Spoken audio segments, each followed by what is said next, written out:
नमस्कार, स्वागत है आपका। आप देख रहे हैं द न्यूज और मैं रानी गुप्ता आपके साथ। कुछ दिन पहले ही प्रधानमंत्री नरेंद्र मोदी लक्षद्वीप की यात्रा पर गए थे। यहां से प्रधानमंत्री मोदी ने खूबसूरत तस्वीरें जो है वो लक्षद्वीप की शेयर की। अब ये जो तस्वीरें हैं वो मालदीव के राष्ट्रपति की जो पार्टी के नेता है उन्हें इन तस्वीरों को लेकर के इतना ज्यादा बौखलाहट जाहिर कर दी कि भारतीयों को लेकर के उन्होंने भद्दे भद्दे कमेंट करना शुरू कर दिया। आपको बता दें कि उनका यह जहर उगलना मालदीव के लिए और मालदीव की अर्थव्यवस्था के लिए काफी ज्यादा भारी पड़ चुका है। आपको बता दें कि तमाम जो टूरिस्ट हैं वो लगातार मालदीव की यात्रा को कैंसिल कर रहे हैं। इसी के साथ ही राष्ट्रपति हो, विदेश मंत्रालय हो या फिर पर्यटन मंत्रालय हो, इन तमाम मंत्रालयों की वेबसाइट लगातार डाउन हो रही है। इसी के साथ ही सबसे बड़ा ट्रेंड इस वक्त सोशल मीडिया साइट पर देखने को मिल रहा है बाइकॉट मालदीव। यानी कि जिस तरीके से मालदीव के इस नेता ने सोचा तो ये था कि वो भारतीयों के खिलाफ जहर उगलेंगे, लक्षद्वीप के खिलाफ जहर उगलेंगे और इससे मालदीव की अर्थव्यवस्था बढ़ेगी और जो टूरिस्ट है वो मालदीव का रुख एक बार फिर से करेंगे। लेकिन यहां पर ये तमाम चीजें उल्टी पड़ती हुई नजर आ रही हैं। आपको बता दें कि प्रधानमंत्री नरेंद्र मोदी ने पिछले दिनों लक्षद्वीप की यात्रा की। उन्होंने लक्षद्वीप से बिताए पलों की कुछ शानदार तस्वीरें सोशल मीडिया पर शेयर की, जिसके बाद देखने को मिला कि ये तस्वीरें रातों रात सोशल मीडिया पर वायरल हो गई। हर कोई इस तस्वीर की तारीफ करता हुआ नजर आ रहा था। आपको बता दें कि न सिर्फ प्रधानमंत्री नरेंद्र मोदी लक्षद्वीप की सुंदर बीचों के किनारे बैठे हुए नजर आए, बल्कि समुद्र के अंदर जाकर के स्कूबा ड्राइविंग भी करते हुए नजर आ रहे थे। ये तमाम चीजें लोगों को काफी ज्यादा पसंद आई, जिसके बाद लोग जो हैं वो लक्षद्वीप को गूगल में सर्च करने लगे और लक्षद्वीप जो है वो एक दो दिन में ही गूगल पर टॉप ट्रेंड सर्च बन गया। बता दें कि पर्यटन स्थलों के लिहाज से लक्षद्वीप मालदीव को टक्कर देता हुआ नजर आ गया। अगर पर्यटक लक्षद्वीप अधिक जाते हैं तो इसका सीधा असर मालदीव को होगा और यही वजह है कि पीएम द्वारा लक्षद्वीप के सुंदर समुद्र तटों पर प्रचार किए जाने से मालदीव के सत्तारूढ़ पार्टी को मिर्ची लग गई। बता दें कि मालदीव की सत्तारूढ़ party progressive party of Maldives के नेता जाहिद रमीज ने भारतीयों का मजाक उड़ाना शुरू कर दिया और इसी के साथ ही सोशल मीडिया साइट एक्स पर भद्दे भद्दे कमेंट्स भी भारतीयों को लेकर के करना शुरू कर दिया। इससे लोगों का गुस्सा भड़क गया। बता दें कि लोगों ने बायकॉट मालदीव ट्रेंड शुरू कर दिया। आपको बता दें कि पीएम मोदी ने 4 जनवरी को लक्षद्वीप की अपनी कुछ तस्वीरें सोशल मीडिया साइट पर शेयर की थी। एक्स यूजर मिस्टर सिन्हा ने लक्षद्वीप के समुद्र तट पर पीएम मोदी के टहलने की वीडियो पोस्ट की। इसी के साथ ही उन्होंने लिखा, क्या बढ़िया कदम है, ये मालदीव की नई चीनी कठपुतली सरकार के लिए एक बड़ा झटका है। इससे लक्षद्वीप में पर्यटन को बढ़ावा मिलेगा। अब मिस्टर सिन्हा के पोस्ट के जवाब में जाहिद रमीज ने लिखा, यह कदम बहुत अच्छा है, हालांकि हमसे कंपटीशन करने का विचार भ्रामक है। भारतीय लोग हमारे द्वारा दी जाने वाली सेवा कैसे दे सकते हैं, वे इतने साफ कैसे हो सकते हैं। कमरों में आने वाली स्थायी गंध सबसे बड़ी गिरावट होगी। बता दें कि अब इस पोस्ट के बाद कई एक्स यूजर्स ने जाहिद रमीज पर नक्सलवादी बयान देने के चलते आक्रोश व्यक्त करना शुरू कर दिया। लोगों ने मालदीव का बहिष्कार करने और लक्षद्वीप को पसंदीदा पर्यटन स्थल के रूप में बढ़ावा देने की बात कर दी। इसी के साथ ही एक सोशल मीडिया यूजर लिखते हैं, भारतीयों को मालदीव का बहिष्कार करना चाहिए, इसकी जगह लक्षद्वीप जाना चाहिए। प्रधानमंत्री नरेंद्र मोदी को हमारे इस खूबसूरत केंद्र शासित प्रदेश के लिए रुचि पैदा करने के लिए बेहद धन्यवाद। इसी के साथ ही एक अन्य एक्स यूजर लिखते हैं, एक साल बाद पर्यटकों की संख्या के आंकड़ों की जांच करने पर एक उछाल दिखाई देगा।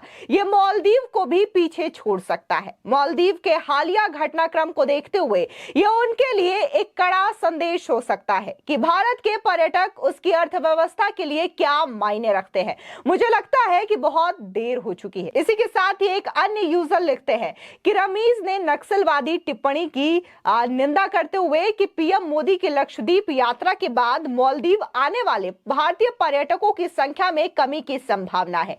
मालदीव के सरकारी अधिकारी का कहना है कि हमारे कमरों में बदबू आती है। भारतीयों उन लोगों पर पैसा खर्च करना बंद करो जो जो इसके लायक ही नहीं है उन्हें पूरी तरीके से डाउन कर दो। आपको बता दें कि हिंदू हेट की पोस्ट के जवाब में एक अन्य यूजर ने इस बात पर प्रकाश डाला कि कैसे भारतीयों का अपमान करने वाले जाहिद रमीज ने हाल ही में भारतीय नागरिकता मांगी थी। सोशल मीडिया साइट एक्स पर संदीप नील नाम के एक यूजर ने रमीज की 28 जून 2023 की पोस्ट का एक स्क्रीनशॉट शेयर करते हुए लिखा, वो भारतीय नागरिकता मांग रहा है विदेश मंत्रालय और गृह मंत्रालय पर सुनिश्चित करने के लिए कि जाहिद रमीज जैसे नफरत फैलाने वाले लोगों को भारतीय नागरिकता पाने से रोका जाए। आपको बता दें, दरअसल जाहिद रमीज की पोस्ट से पता चलता है कि 28 जून 2023 को उसने मालदीव में भारतीय उच्चायोग को टैग किया था और उसने उन्हें भारत की नागरिकता देने का आग्रह भी किया था। यानी कि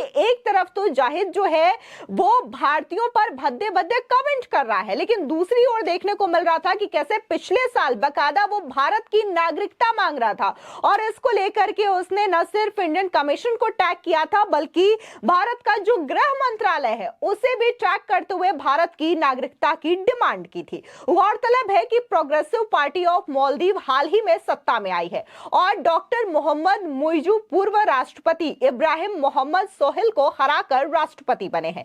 इब्राहिम मोहम्मद सोहेल ने भारत के साथ अच्छे संबंध रखने पर हमेशा बल दिया था। इसके उलट मोहम्मद मुइजू चीन के समर्थक हैं। बता दें कि राष्ट्रपति बनने के बाद उन्होंने भारत के साथ मालदीव के संबंधों को नुकसान पहुंचाने वाले कई काम किए हैं। मुइजू ने भारत से कहा है कि वो मालदीव से अपने सैनिकों को वापस बुला ले। इतना ही नहीं, जो रक्षा को लेकर के सौदा किया गया था भारत और मालदीव के बीच पूर्व राष्ट्रपति के द्वारा, उसे भी कैंसिल कर दिया गया इस नए राष्ट्रपति के द्वारा। और मालदीव में एक चीज देखने को मिली है कि जब भी मालदीव में कोई सत्ता संभालता है, वहां पर नया राष्ट्रपति आता है तो वो भारत की यात्रा करता है।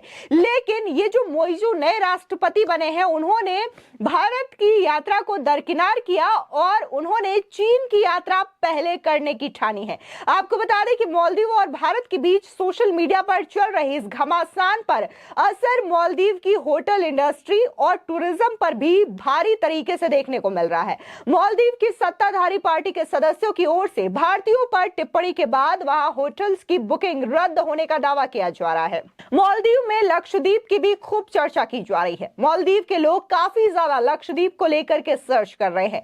वहीं नरेंद्र मोदी की लक्षद्वीप यात्रा पर मालदीव से आ रही टिप्पणियों के लिए देश के पूर्व अफसर फराह फैजल ने अपने राष्ट्रपति मोइजू और विदेश मंत्री मूसा जमीर को घेरा है। फराह ने कहा है कि मंत्री मूसा जमीर को अपने अधिकारियों को कूटनीति सिखाने की आवश्यकता है। कुछ सरकारी अधिकारियों को हमारे सबसे करीबी सहयोगियों में से एक भारत पर बहुत ही गैर पेशेवर तरीके से हमला करते देखना वास्तव में दुखद और शर्मनाक है। यानी कि यहाँ पर खुद जो मालदीव के अधिकारी हैं वो सजेशन दे रहे हैं कि इन्हें अभी सीखने की जरूरत है कि आखिर अलग अलग देशों से कूटनीतिक संबंध कैसे निभाए जाते हैं। और भारत जो है वो हमेशा से मालदीव का करीबी रहा है। ऐसे में भारतीयों को लेकर के और भारत को लेकर के टिप्पणी करना बेहद शर्मनाक और दुखद है।